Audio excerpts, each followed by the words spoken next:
16 September সোমবার কলকাতায় বিপ্লবী নলিনী গুহ সভাঘরে আন্তর্জাতিক আমার ভারত পত্রিকার উদ্যোগে আশা ফাউন্ডেশনের সহযোগিতায় অনুষ্ঠিত হয় বঙ্গ সাহিত্য সম্মেলন ও গুণীজন সংবর্ধনা। সাহিত্যই সমৃদ্ধি ঘটতে পারে আমাদের সমাজ জীবন, সেই উদ্দেশ্যেই স্বনামধন্য কবি শিশু সাহিত্যিক ছড়াকার আব্দুল করিম সাহেবের তত্ত্বাবধানে এই অনুষ্ঠানে উপস্থিত ছিলেন প্রখ্যাত লেখক, সাহিত্যিক, গবেষক, উপাচার্য পবিত্র সরকার, সাহিত্যিক পৃথ্বরাজ সেন, শক্তিপদ গঙ্গোপাধ্যায়, অরবিন্দ সরকার প্রমুখ বিশিষ্ট ব্যক্তিরা। এদিন পশ্চিমবঙ্গ সহ বিভিন্ন রাজ্য থেকে বাংলাদেশ সহ আন্তর্জাতিক স্তরের প্রায় 500 কবি, সাহিত্যিক, শিক্ষক, সাহিত্য সংগঠন, বিভিন্ন স্তরে সমাজসেবীগণ উপস্থিত ছিলেন। এই মঞ্চে ক্রমান্বয়ে সকলকেই বঙ্গরত্ন, সমাজবন্ধু সহ বিশেষ বিশেষ সম্মাননায় সংবর্ধিত করা হয়।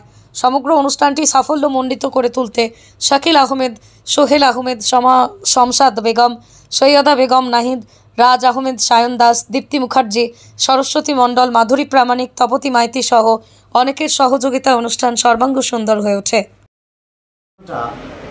মূলত বাঙালি বিশ্বকোষের অনুষ্ঠান, তার সঙ্গে আন্তর্জাতিক আমার ভারত পত্রিকার উন্মোচন অনুষ্ঠান।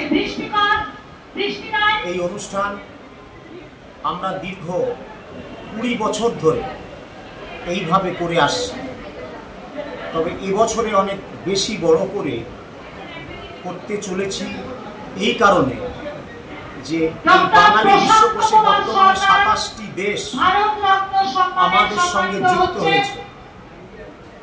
আমরা পৃথিবীর 100টি দেশে বসবাসকারী বাঙালিদেরকে একত্রিত করতে চাই। মানবিকতা বোধে বাঙালি জাগবে, আপন মাতৃভাষা। বিভিন্ন কবি, সাহিত্যিক, শিল্পীদের আন্তর্জাতিক আমার ভারত কবিরত্ন, আন্তর্জাতিক আমার ভারত সাহিত্যরত্ন এবং আন্তর্জাতিক সমাজরত্ন পুরস্কারে পুরস্কৃত করেছি। পাশাপাশি এই প্রথম পৃথিবীতে বিশ্বকবি নজরুল স্মৃতি সম্মাননা পুরস্কার আমরা তুলে দিলাম উদার আকাশের সম্পাদক ফারুক আহমেদ। নজরুল গবেষণা করছে, আমি দীর্ঘদিন নজরুলকে নিয়ে কাজ করছি বাল্য জীবন থেকে। পৃথিবীতে হাজারো হাজার বিশ্বকবি আছে, যেটা ডক্টর পবিত্র সরকার বললেন। আমার বক্তব্যের পরে নজরুলকে আমরা বিশ্বকবি হিসেবে তুলে ধরতে চাই। জনমানসের শিশু বলে সকলে জানুক, তিনি বিশ্বের অসহায়ের অসহায় কবি।